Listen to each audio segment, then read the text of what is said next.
On to the next project, which is the fly cutter. And as you can see, I faced this off both ends, got a great finish on it.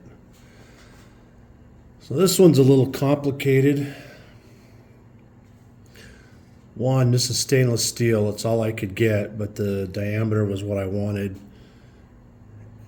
I've got good tool steel, but it's only 3-inch, so it's too small. And this is the arbor, which I'm using, which came off of a shell mill, which is obsolete now. Not that the shell mill is well, it is obsolete because the inserts that were made for it were proprietary and they don't make them anymore. So I have to do a couple things. I got to bore a hole in here to that diameter and that depth. And then I got to mill these slots to that depth and that length. So one of the issues with this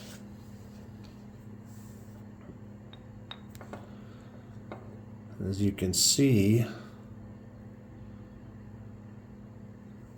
actually, if I screw this all the way down, that doesn't leave me a whole lot. If I bore this out, that doesn't give me a lot of material to hang on to. And even then, there's still a little bit that sticks out, which is not what I'm wanting. So I figure we can back this out a little bit.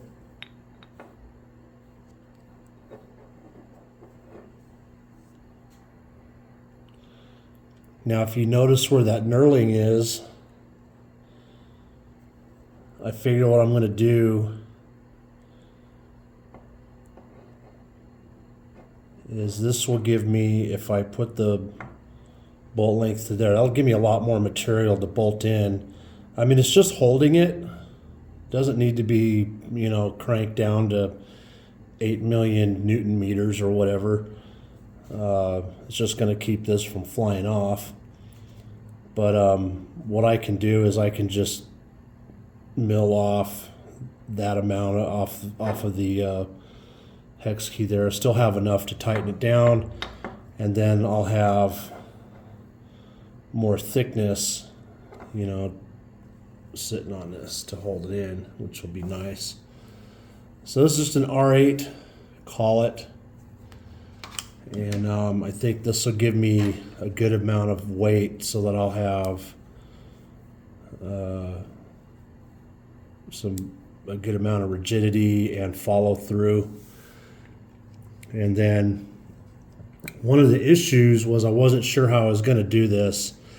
Either pocket this and have the insert bolt directly to this, which is complicated and beyond my skill level. And after watching a bunch of videos, I mean, the amount of material they're cutting out, I just didn't like it. Because of this, if you notice, well, just this whole setup here, right in the center, how am I gonna mount a tool like that? And I chose this tool specifically because I thought, well, if I just notch this out, then I can put that in there, and I can actually get that. Let's see.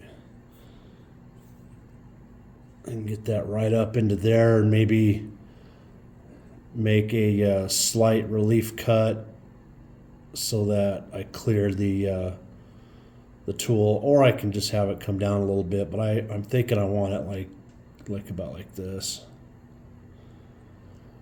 So I just need to pocket that out a bit, and of course it needs to be off center because this tool bit needs to be on the center line. So that's how that's going to shape up, and that's going to be basically the fly cutter. And then I'm going to have to make a static balancing machine thingy, whatever, with wheels on it that I can run a shaft through here and sit it on there and see how it's balancing. And then wherever this is, it's either going to be lighter or heavier. Probably going to be a little heavier. And then on the opposite end, I'll have to add weight to balance it out. So this is the cutter, which will, this is 9/16, this is 5/8. Somewhere about there. I think it's 5/8. Yeah. Yep, 5/8. And this is 9/16. And I'm gonna make this an interference fit. So my goal is to make this an interference fit so that I'll have to actually heat this up in order to put this in there. And then my thought, and I have to do a little research on this, is I really would like to just weld this into this. I don't want to get into running screws and all that stuff. I want it to be just permanent forever and just tack weld it or whatever I have to do, or TIG weld it or something, and then that's that. It's never coming out. So that's pretty that in a nutshell. And then I got this for, I've had this, and that'll be for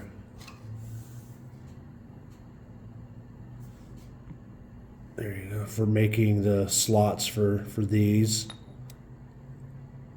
Come on.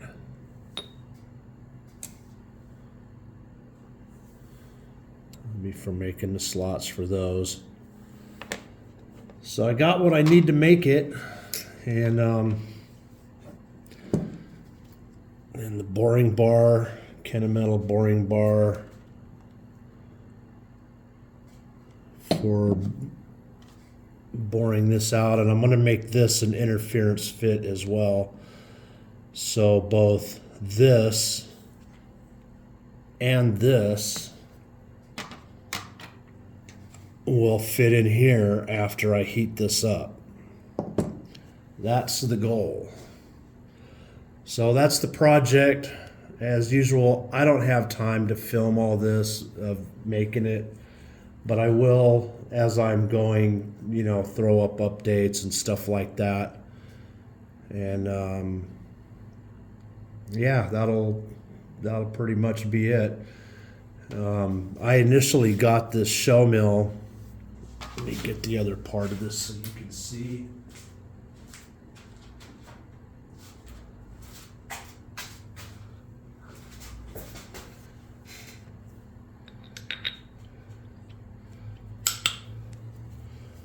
There you go. That's the shell mill. It's pretty big and beefy. So I got this on eBay for 90 bucks, and these inserts are proprietary. They don't make them no more.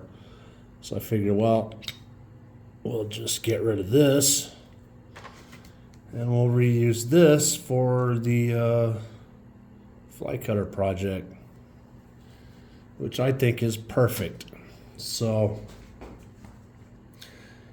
yep, that's it.